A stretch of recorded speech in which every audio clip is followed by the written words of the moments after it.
काय वानो आता न पुरे वाणी। मी किती वर्णन करू, मी किती जरी संतांचा महिमा वाखाणला तरी माझी वाणी पुरत नाही। हे तुकोबारायांचं वाक्य आहे। कोण तुकोबाराय?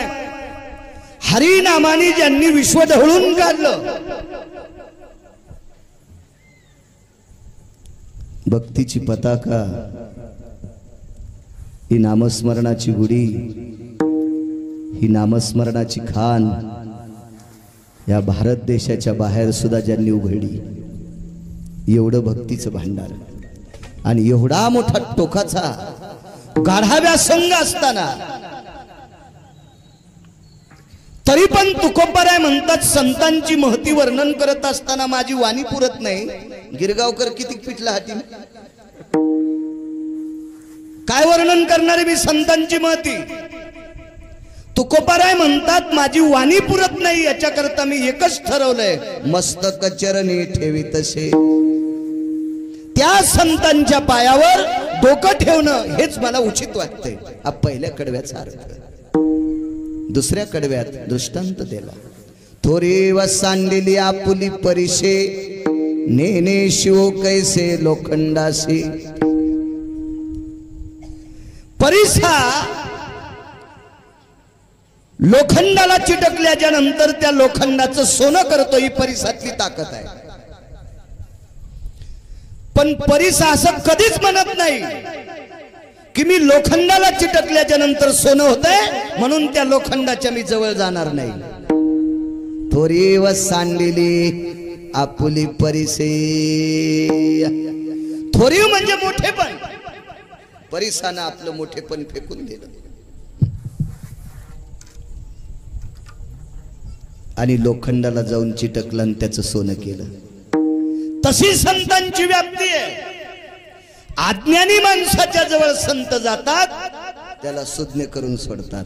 नालायकाच्या जवळ संत जातात, त्याला ज्ञानी करून सोडतात। आपण सारिखे करीती तात्काळ, नाही काळ वेळ तया लागे। मूर्ख माणसाच्या जवळ कसं जाऊ आणि त्या मूर्खाला मी ज्ञानी कसं करू, असं मोठेपण संत फेकून देतात आणि त्या मूर्खाला ज्ञानी करतात। मूर्खाला तिसऱ्या कडव्यात, जगाच्या कल्याणा संताच्या विभूती, देह कष्टविती परोपकारे। संतांचं जीवन हे विश्वाच्या कल्याणा करत आहे। तुम्ही आम्ही किती जरी हुशार झालो, किती जरी मोठे झालो, तर आपल्या संसाराकरता आपलं हुशारपण आहे। आपल्या संसाराकरता आपण मरतो, मुलाबाळांकरता आपण रान रान राबतो। संतांचं ती नाही। जगाच्या कल्याणा संताच्या विभूती।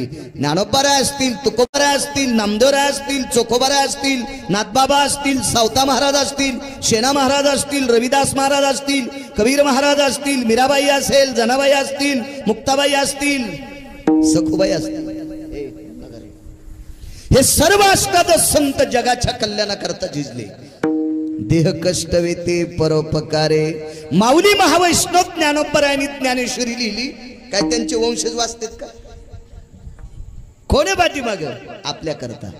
श्रीमंत श्री जगद्गुरु तुकोबारायांनी 4092 अभंगाचा गाथा केला, तुमच्या माझ्यासारख्या पाप्याचे माथे दुरुस्त करण्यासाठी केला। काय स्वार्थ होता त्यांच्यासाठी?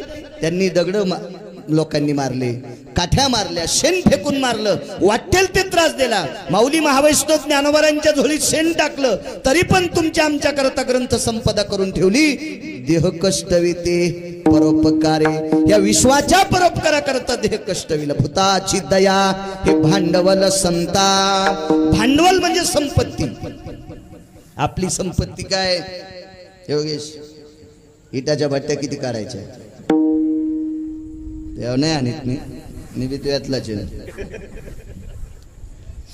जमिनी किती घ्यायच्या, ऊस किती लावायचा, उत्पन्न किती काढायचं, बंगले किती बांधायचे, किती प्रॉपर्टी वाढवायची, हे आपलं भांडवल आहे। संतांची श्रीमंती माहिती? भूताची दया हे भांडवल संता। दुसऱ्यावर दया करणं हे भांडवल, ही श्रीमंती संतांची आहे। आपुली ममता नाही देही। स्वतःच्या देहावर एक तीळ मात्र ममता नाही। मला तर घाम यायला सुरुवात झाली की कूलर आलं। त्यांनी डोंगरात भजन केले, वाघिणी शिविनी जनलेल्या, कधी कधी 2-2 4-4 दिवस भाकरीचा कण खाण्यासाठी नाही, अशा ठिकाणी देहावरची सगळी ममता फेकून दिली आणि तुमच्या आमच्या करता ग्रंथ संपदा केली. आपुली ममता नाही देही.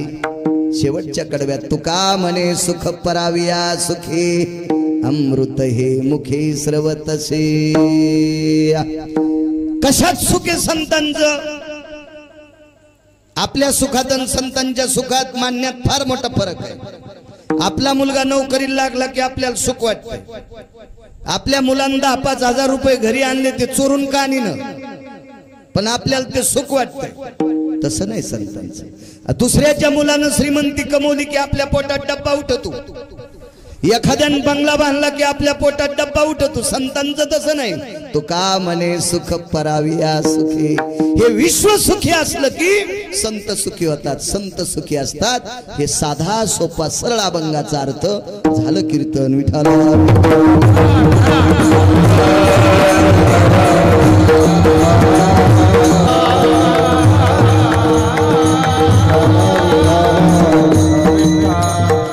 काय वानो आता न पुरे ही वाणी. कडक करायचा आवाज आता. मस्तक चरणी ठेवितसे. मोठ्या श्रद्धेने मोठ्या अट्टहासाने चालत असलेला अखंड हरिनाम सप्ताह ज्ञानदान अन्नदान सोहळा. अशा परम पावन ज्ञानदान अन्नदान सोहळ्यामध्ये माझ्यासारख्या अल्पज्ञानी व्यक्तीचा आजचा सेवेचा योग आहे. सेवा नाही म्हणता येणार, शेवा त्या कीर्तनाला म्हणावं लागतंय. हार सुद्धा घ्यायचा नाही, बुक्का सुद्धा घ्यायचा नाही, नारळ सुद्धा घ्यायचं नाही. त्याचं नाव शेवा. पाकिट घेणारा जर शेवा म्हणत असेल तर तो नालायक आहे. विठाला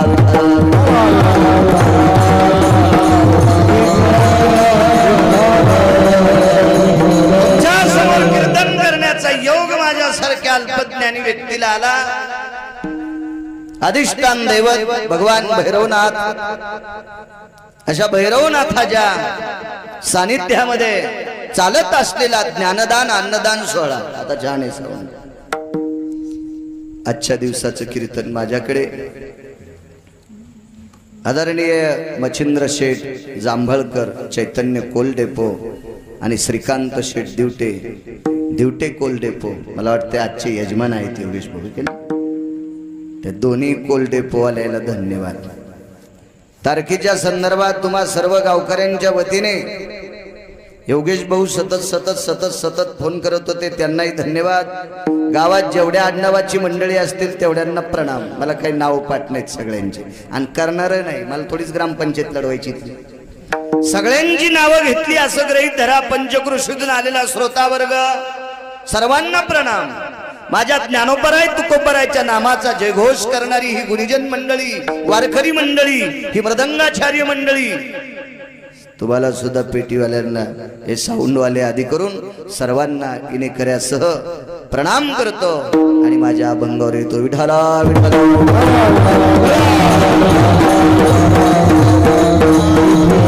असं का म्हणतात की तुकोबराय संतांची महती वर्णन करत असताना माझी वाणी पुरत नाही? असं काय संतांकडे की ज्यार ते तुकोबराय म्हणतात माझी वाणी पुरत नाही? तुकोबरायांची वाणी किती पवित्र होती. ज्या वाणीनं विटेवरच्या मालकाचं भजन केलं ती वाणी इतकी पवित्र झाली, इतकी पवित्र झाली, ते शरीर इतकं पवित्र होतं की त्या व्यक्तीचं नाव घेतल्याच्या नंतर यमाचं धोतर फाटत होतं.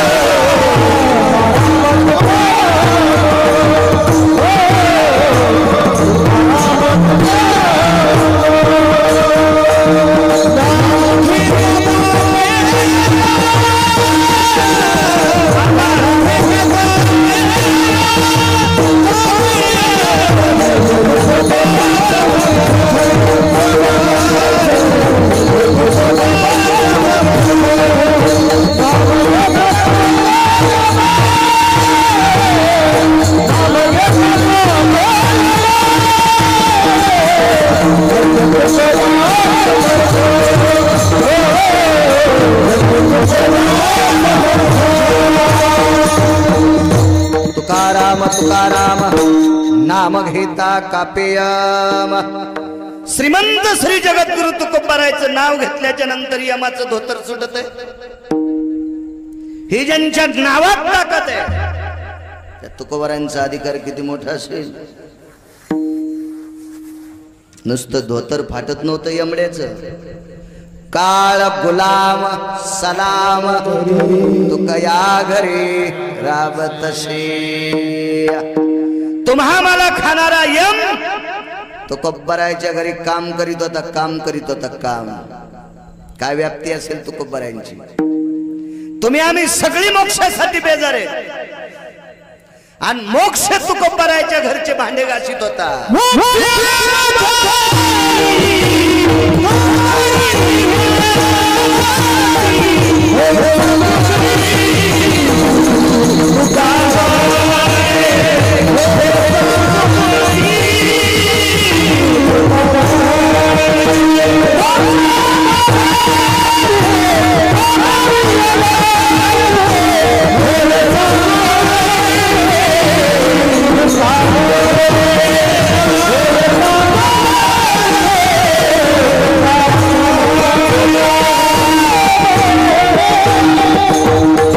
मरमर करत आहोत आपण मोक्षासाठी, स्वप्नात नाही देव आपल्या।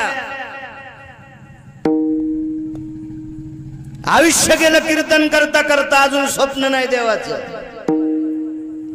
जटावळल्या काही कायच्या जमिनीवर जटा लोंबायल्यात, नखाच्या चुंबली झाल्या, अजून स्वप्न नाही देवाचं। मोक्ष कवा पदरात पडल आणि मोक्ष तुकोबारायच्या घरी खरकट काढू लागला। भांडे घाशीत होता। होय सांगू आईशी तुका म्हणे मोक्ष त्यांच्या घरचा दास आहे, नौकर आहे। मग एवढी व्याप्ती तुकोबारायची तरी पण तुकोबाराय म्हणतात संतांचं वर्णन करत असताना माझी वाणी पुरत नाही। असं काय असेल संतांकडं, काय व्याप्ती असेल संतांची, काय दिव्यता असेल संतांची की जेणेकरून तुकोबाराय म्हणतात की माझी वाणी पुरत नाही। निश्चित संतांचा अधिकार मोठा असावा। काय टोके संतांचं। जी गोष्ट देव करत नाही ती संत करतात। 7व्या अवतारात एका नालायकानं जगाच्या मालकिनीचं हरण केलं।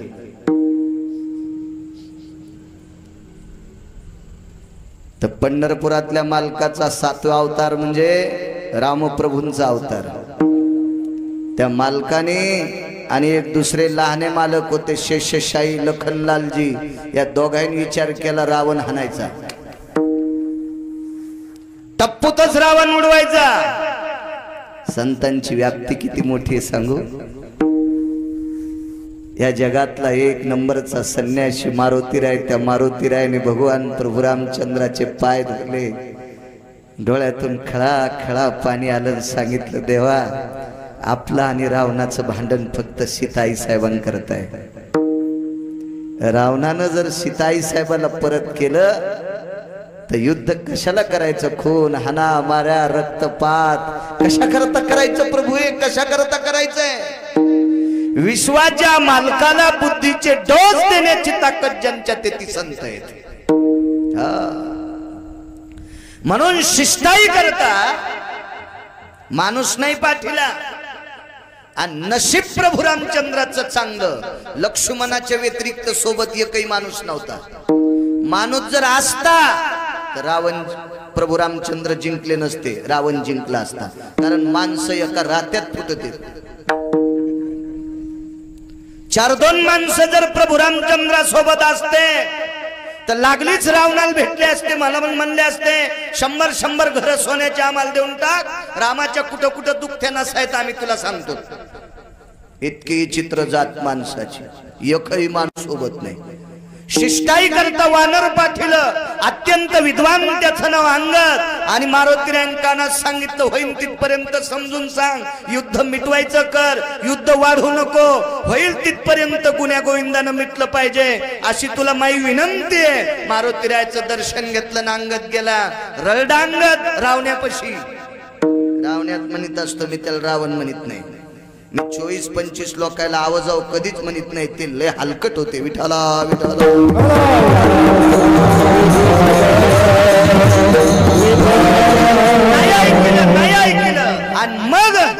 मारुतीरायाने सांगितलं प्रभू आम्ही प्रयत्न केला तुम्ही तुमचं ठरवा. मारुतीरायाने सांगितलं प्रभू करता तुमचा एखादा प्रयत्न येईल का तासावर रावण. मालकांनी नाही प्रयत्न केला.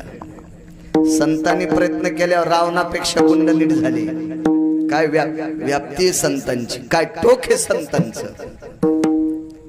रावणापेक्षा कितीतरी पाप करणारा एक व्यक्ती होता, त्याचं नाव होतं वाल्या. अगोदरच नाव सांगतोय, नंतर त्या व्यक्तीला महर्षी वाल्मिक म्हणतात, हा भाग सोडून द्या. पण अगोदरचं नाव आहे वाल्या. वाल्याची बायको सुद्धा आवजाऊ बोलत नव्हती, कारण वागतच इतका चित्र होता. वाल्याने किती माणसं मारलेत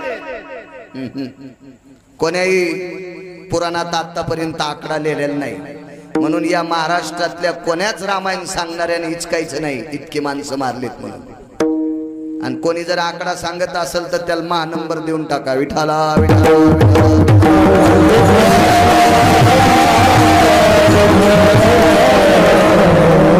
एवढा मोठा पापी, एवढा मोठा पापी की त्या पापानं वाल्याच्या मागच्या 7व्या पिढीतला एक व्यक्ती वैकुंठात गेलता. इतकं पाप वाढलं वाल्याचं, इतकं पाप वाढलं की त्या पापानं वैकुंठात गेलेला पूर्वज पुन्हा 3 नंबरच्या नरकात पडला. म्हणून आपल्या कुळात जन्माला येणारी अवलाद जर चांगली जन्माला आली तर पितर सुखी होतात, आणि सुखी झालेले पितर असताना अवलाद जर खराब जन्माला आली तर पितर दुःखी होतात. म्हणून तर कुळात सात्विक जन्माला आलेल्या मुलांसाठी पंढरपुरातला मानव आनंद व्यक्त करतो. कुळी कन्या पुत्र होती जे सात्विक, दयाचा हरिक वाटे देवा. कुळात चांगली लेकरं जन्माला आली की पंढरपुरातल्या मालकाला आनंद वाटतो, आनंद वाटतो. एवढा हलकट वाल्या, इतका हलकट वाल्या, मागच्या 7व्या पिढीतला एक व्यक्ती 3ऱ्या क्रमांकाच्या अधपातात पडला. तिथून पितर शाप देत होते, शाप. किती नालायक आमच्या कुळात थुकत होते, पितृलोकातून थुकत होते. इतका वाल्या चित्र. त्या वाल्याचा महर्षी वाल्मिक झाले. किती मोठं टोक गाठलं सांगू तुम्हाला. पंढरपुरातला मालक 7व्या अवतारात वाल्मिकानं जसं लिहिलंय तसंच वागला. हायकार पुरावा.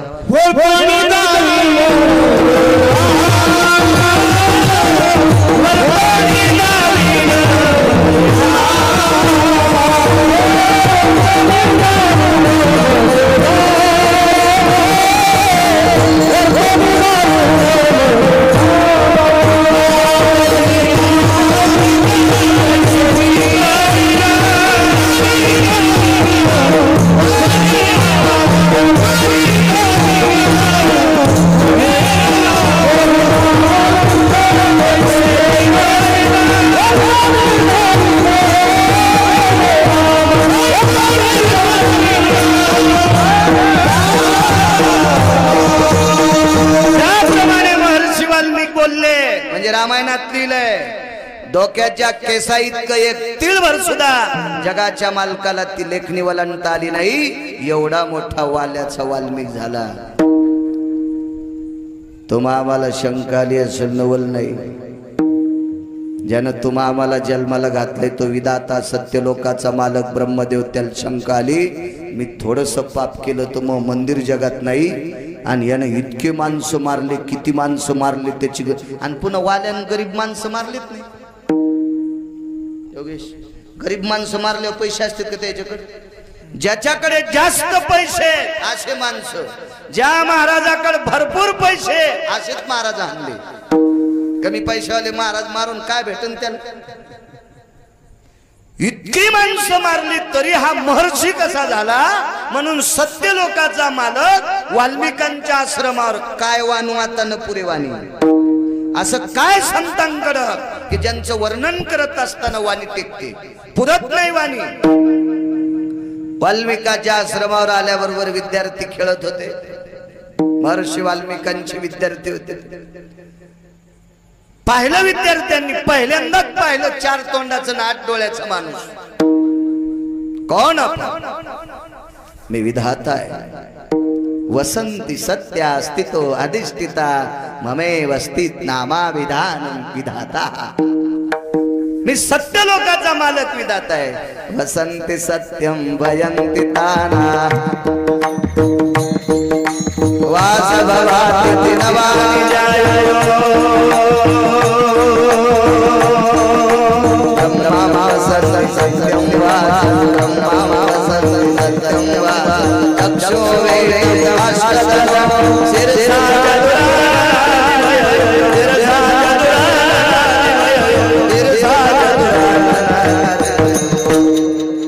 मी तो ब्रह्मदेव आहे, मी तो विधाता आहे, मी तो सत्य लोकाचा मालक आहे. हो बाबा तिथो जायते काय काम येते येण्याचं.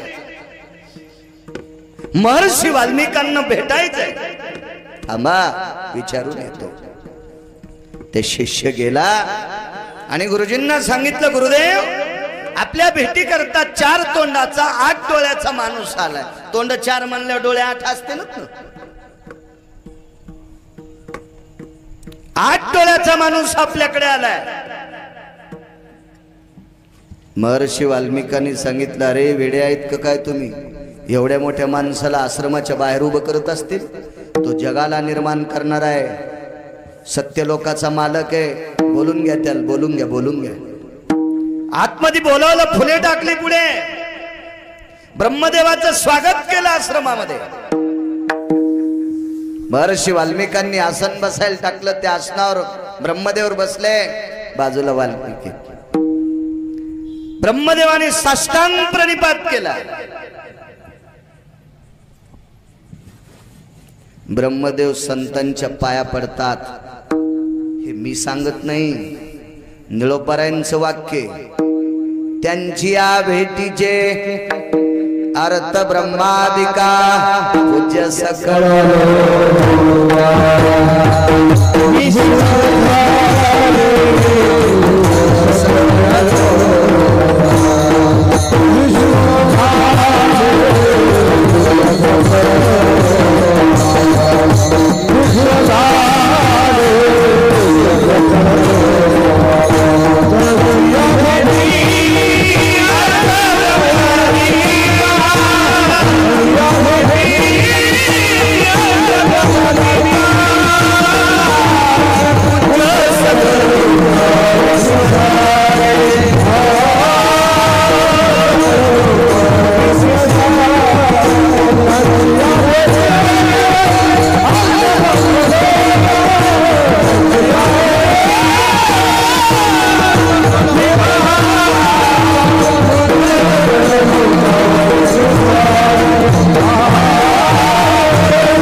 यमधर्मवास पाहि नित्य काळ मने धन्य वेळ भेटतीये.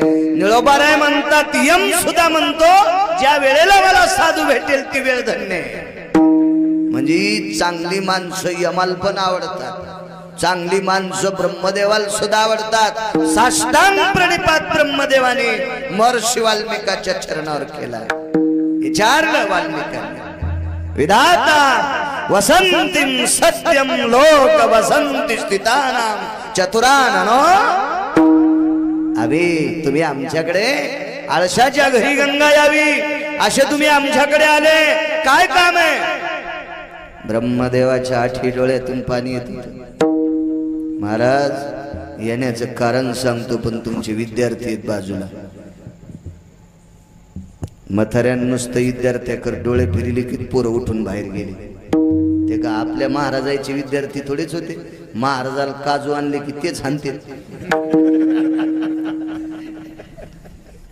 असे विद्यार्थी होते कधी? डोळ्यान पाहिल्याबरोबर पटापट उठून गेले. आणि मग विचारलं, महर्षी एक विचारू, तुम्ही माणसं किती मारले? ते म्हणजे मला नाही सांगता येणार. आवाज थोडासा कडक कडक कडक कडक कडक कडक कडक. हा चांगलं गाव आहे.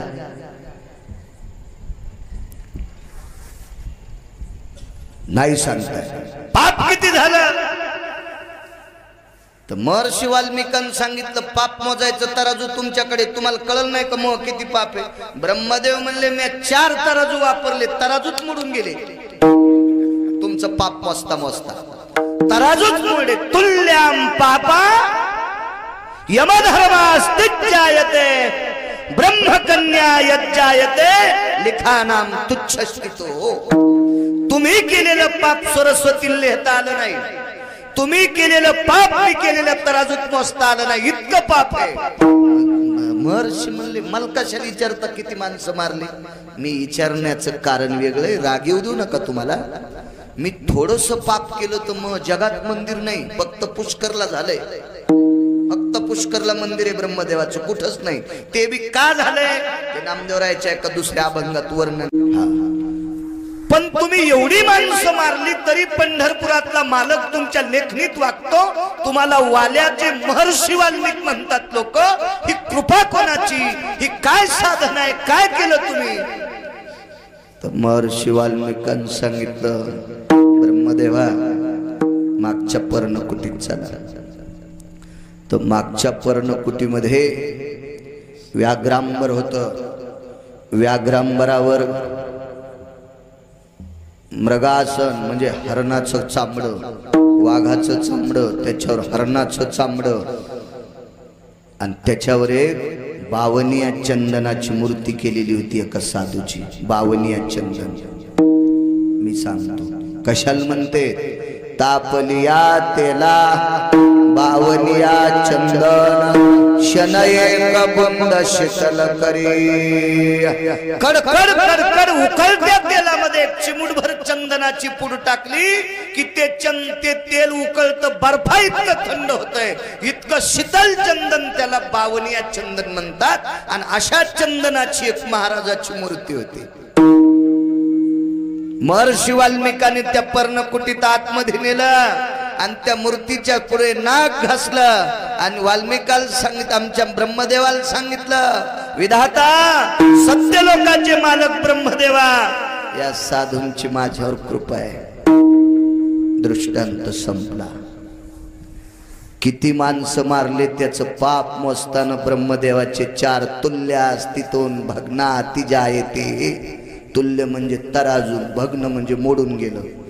4 वेळेला पाप मोजताना तराजू मोडतय. त्या अर्थी वाल्मिकाचं पाप किती असेल कल्पना करा. एवढा पापाचा पुतळा असणारा वाल्मिक, त्या वाल्मिकाचे महर्षी वाल्मिक देवर्षी नारदा सारख्या साधूने स्वतःच्या भजनाच्या ताकदीवर वाल्याचा महर्षी वाल्मिक केला. ही संतांची व्याप्ती आहे. म्हणून त्या संतांचं वर्णन करत असताना वाणी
तुम्ही आम्ही किती प्रयत्न केल्यावर वाल्याचा वाल्मिक झाला असता अद्याप नाही. ही फक्त संतांची ताकद आहे. म्हणून काय वानू आता न पुरे ही वाणी, ही व्याप्ती आहे संतांची.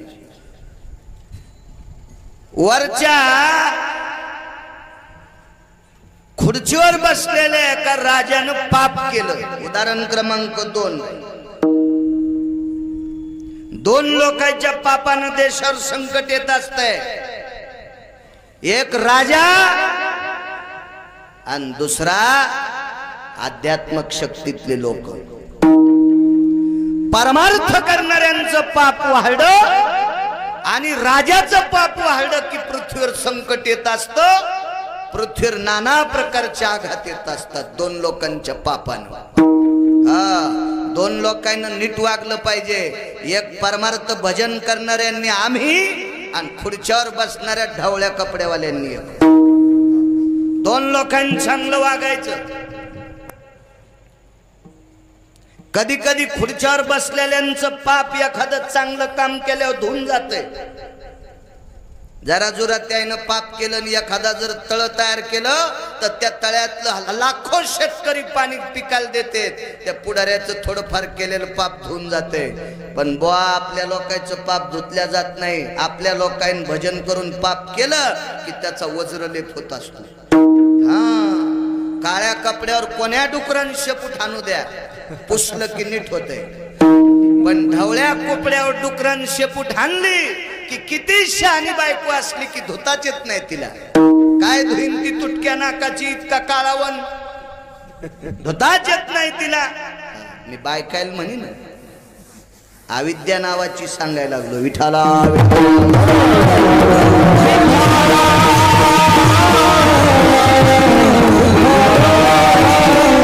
संप्रदायातल्या माणसांनी नीट वागायला पाहिजे. एखाद्या राजकारण्याने जर एखादा रोड केला, देवदाई ठणून तुमच्या अलीकडच्या कोपऱ्यापर्यंत रोड इतका खास आहे. वा है की नाही योगेश? फारच सुंदर, फारच सुंदर. बैलगाडीमध्ये जर एखादी बाळंतपणाच्या प्रसंगातली माऊली नेली तर रस्त्यानंच बाळंतीन होईल. इतका सुंदर रोड आहे तो. रोड जर एखाद्या पुढाऱ्यानं मंजूर करून केला ना, एखाद्या राजकारण्यानं तो रोड केला ना, तर हजारो सत्य केल्याचं पुण्य त्या राजकारण्याला प्राप्त होईल. हजारो सत्य. तुम्हाला सांगतो या लोकांना स्वतःचं पाप धुण्याची ताकद आहे राजकारण्यात. पण आपल्याला अनुतापाशिवाय आपलं पाप संपत नाही. हा परमार्थिकाला पुरा तंबी अशी तंबी अद्याप नाही. माफीच नाही परमार्थिकाला पाप केलं की. लय लोक आदर करते संप्रदायाचा. नारळ, नारळाच्या खाली एका कागदात काहीतरी देतेत वाटते. ते कागद उडून जाऊ नये म्हणून त्याच्यावर नारळ ठेवतेत कीर्तन करायला देताना. मग त्याला पुन्हा काय जेवायचं म्हणून विचारते. 4दा फोन केला योगेशनं. इतकी लोक लेकरापेक्षा जीव लावतेत. नीट मरावून गिरगावकरांना आमच्यावर घेतल्यावर यायची खसखस पिकत. पण समजून घ्या तुम्हाला राग येईल म्हणून मायाव घेतलंय. विठाला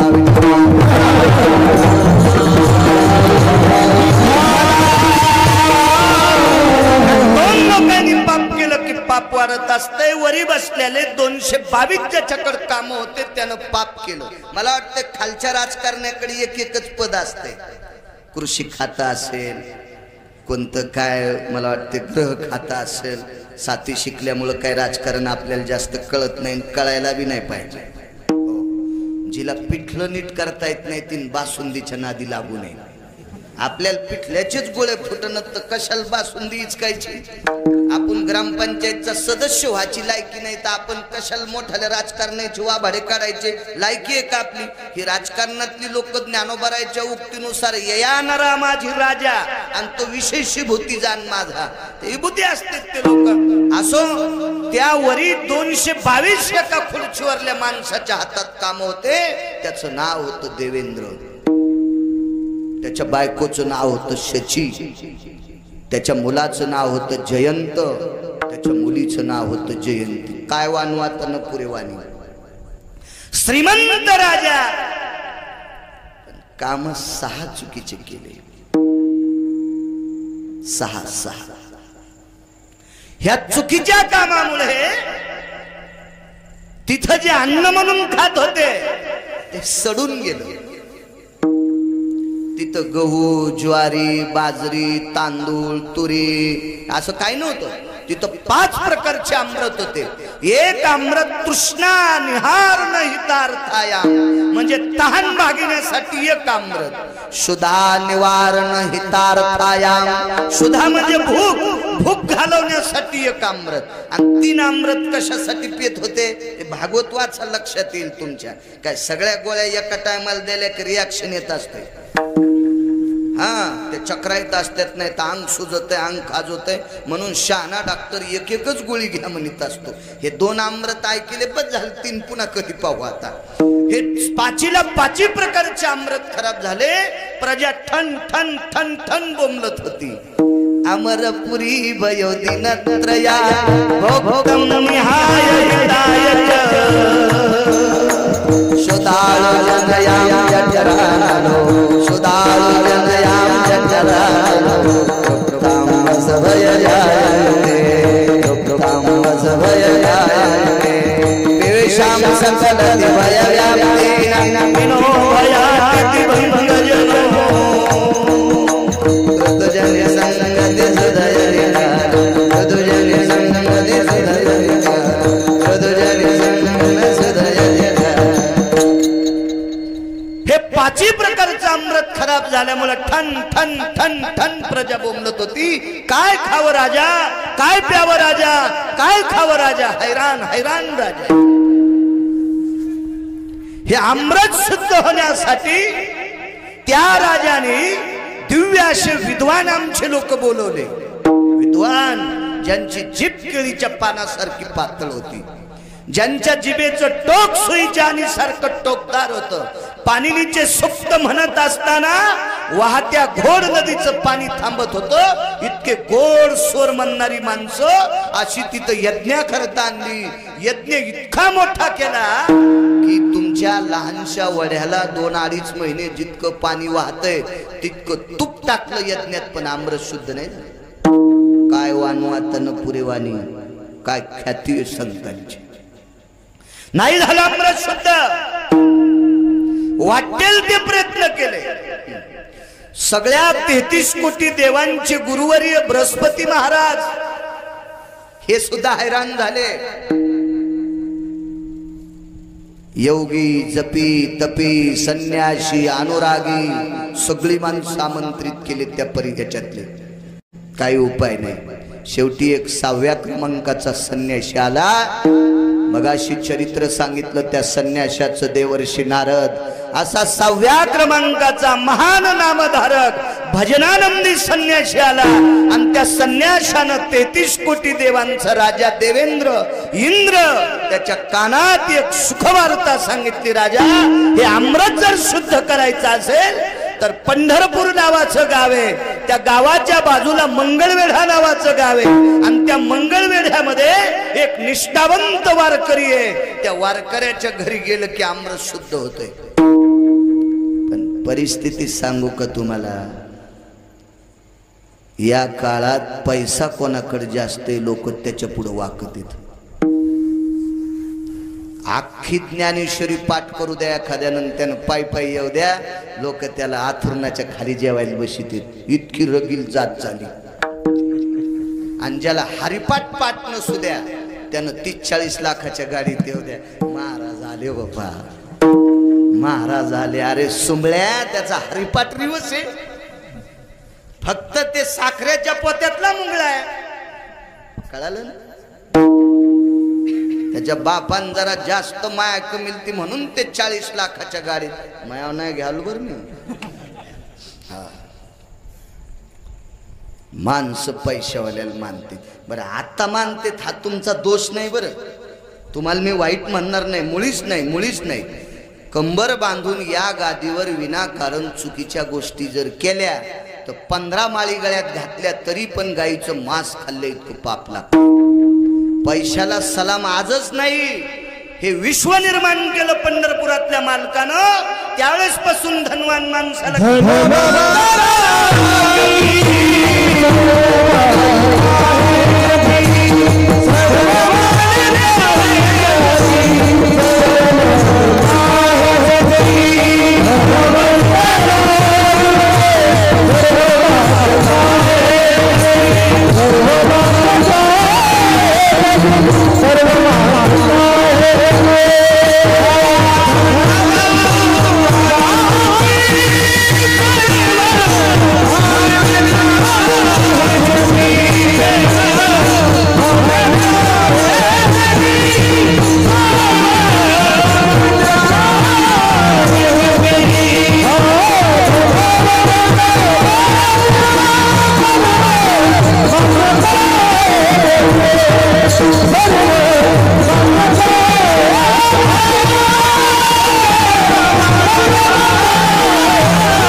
सर्व मान्यता आहे जगी. पैसा जवळ असला की जगात त्याला किंमत आहे.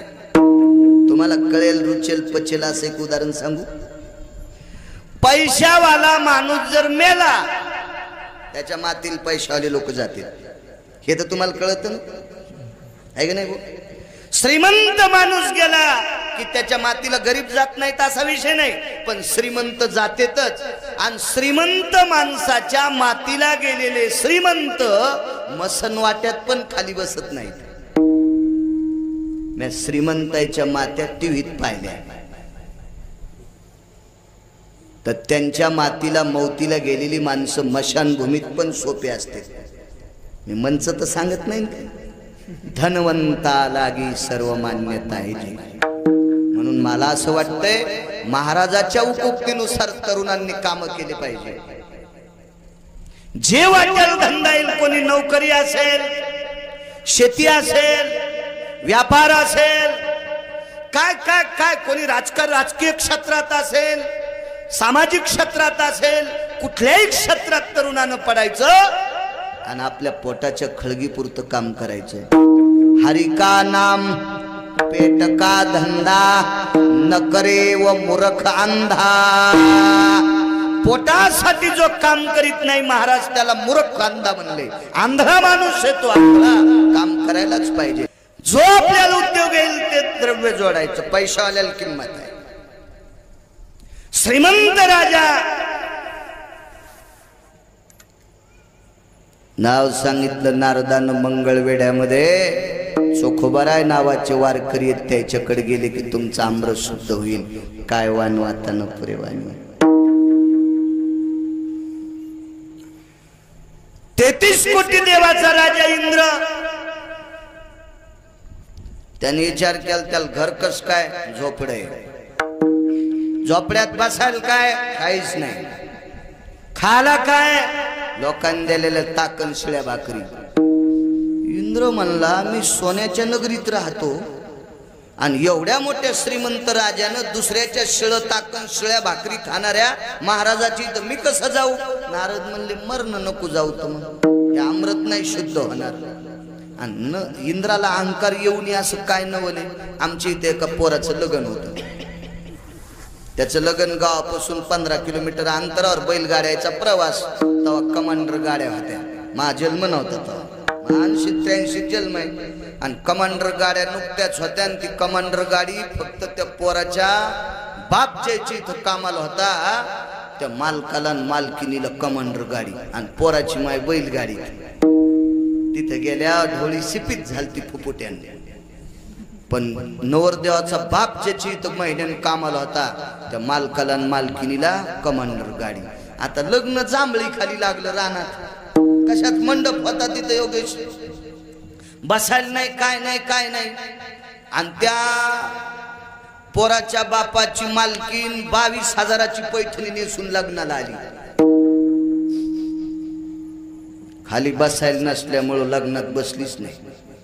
9 घंटे उभीच. घरी आल्यावर ताठून मेली. हो, एकीकडे नवरदेवाचा सत्यनारायण, तिकडे ती मेली.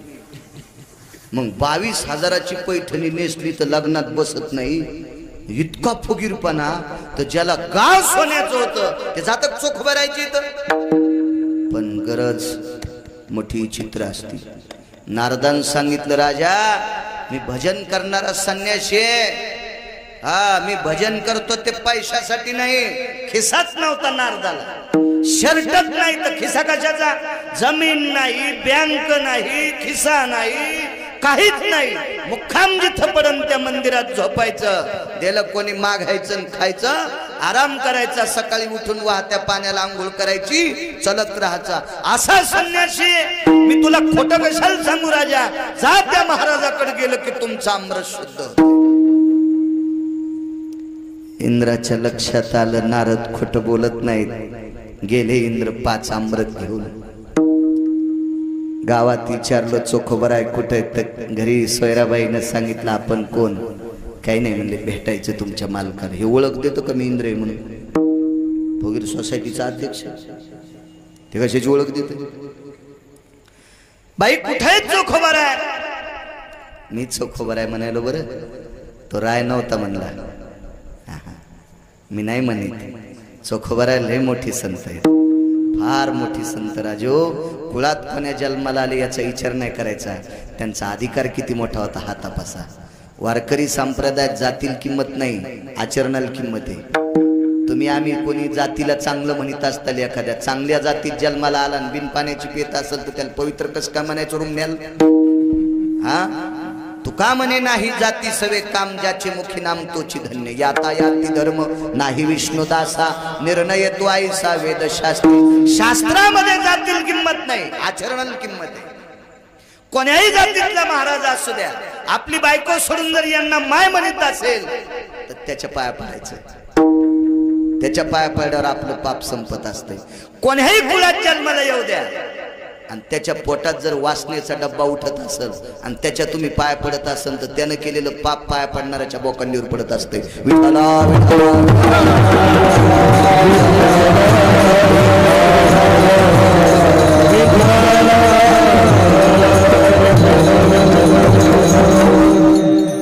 म्हणे इथून काही अंतरावर लिंबाचं झाड आहे. चंद्रभागेच्या तीरावर त्या झाडाखाली आमचे मालक भजन करते. बसले विमानात. पुष्पक नावाचं विमान होतं, ते कोणाला दिसत नव्हतं. गेले पाहिले लांबून चोखोबराय. गुडघ्या इतकं धोतर होत. एका धोतराचे 3 तुकडे. चोखोबरायला धोतर देत होती बहीण. श्रीमंत बहीण होती. त्या बहिणीचं नाव होतं निर्मळा. मेहुणा राजा गाव होतं विदर्भामध्ये. मेहुणा राजा नावाचं गाव आहे. तिथं शासनाने आता चोखोबरायचं मंदिर बांधण्यासाठी 4.5 कोटीचा निधी दिला. त्या परिसरातल्या राजकारणी माणसांनी भांडून निधी आणला. हो महाराज किती जरी भांडले तर निधी मिळत नसतोय.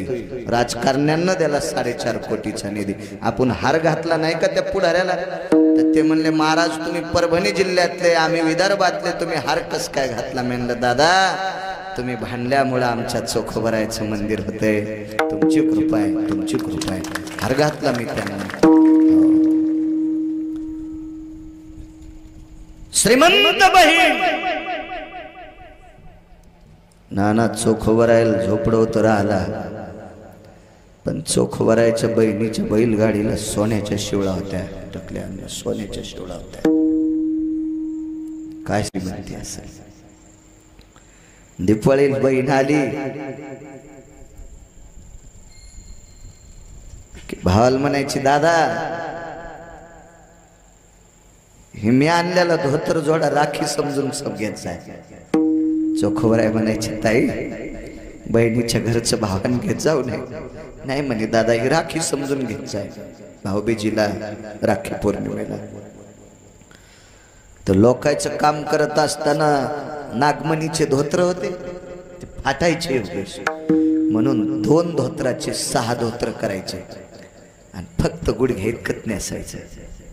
अंगात निमस्ती नाही काय नाही. कुठं जर लांब गेले तर निमस्ती घालायची. निमस्ती कळायची नाही जीनच्या पॅन्टीवाल्याला.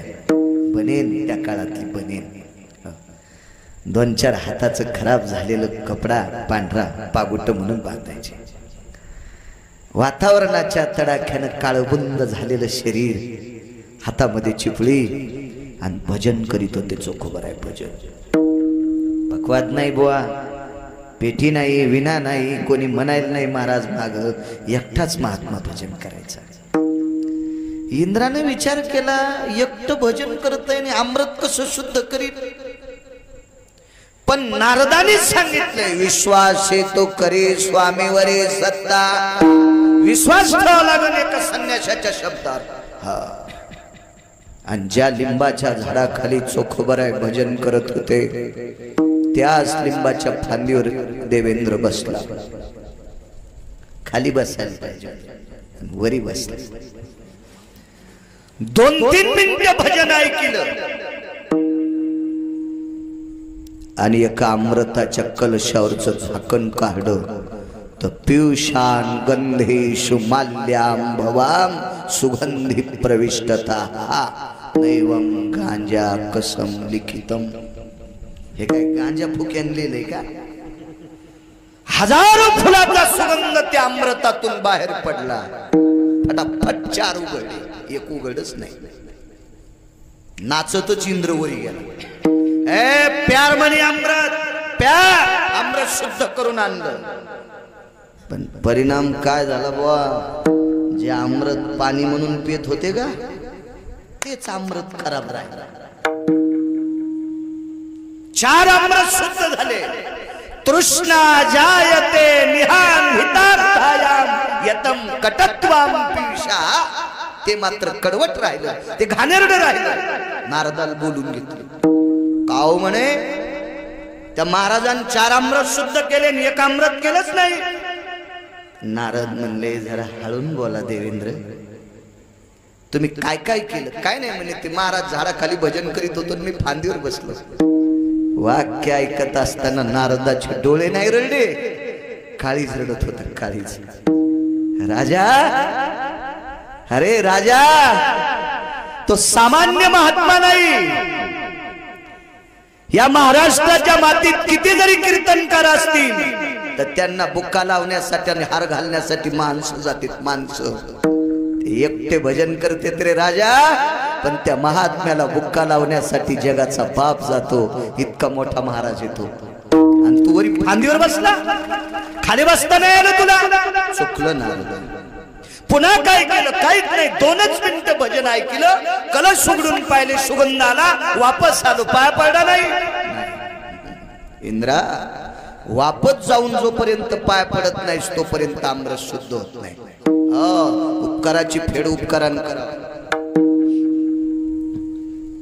आथुरे कर्णाला फोडायसाठी पंढरपुरातला मालक त्याच्या आईला घेऊन गेलता, तरी कर्ण फुटला नाही. सत्य बोले मुखे दुखवे अनेकाच्या दुखे. असे तत्वशील लोक महाभारत या भारतात जन्माला आले.